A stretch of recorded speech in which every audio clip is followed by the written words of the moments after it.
দয়া করে সাকিবের ক্যারিয়ারটা ধ্বংস করবেন না আপনারা।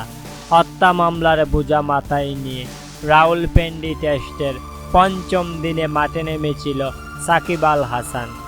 দুর্দান্ত বোলিংয়ে 3 উইকেট তুলে নিলেও মাঝে মেজাজ হারিয়েছিলেন এই টাইগার ক্রিকেটার, যার ফলে আইসিসি থেকে কঠিন শাস্তি পেয়েছেন তিনি।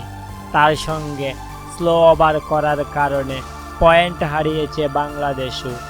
সেদিন সাকিব বল করার জন্য রানিং শুরু করলেও বলটি পেস করতে প্রস্তুত ছিলেন না মোহাম্মদ রিজওয়ান।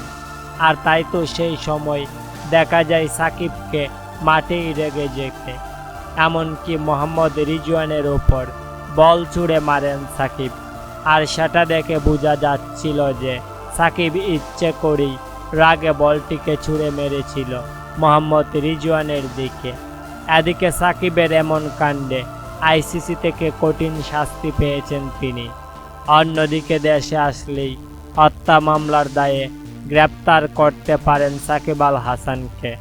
আর এই সব দিক বিবেচনা করে পাকিস্তানের বিপক্ষে দ্বিতীয় টেস্টে নাও দেখা যেতে পারে সাকিবকে।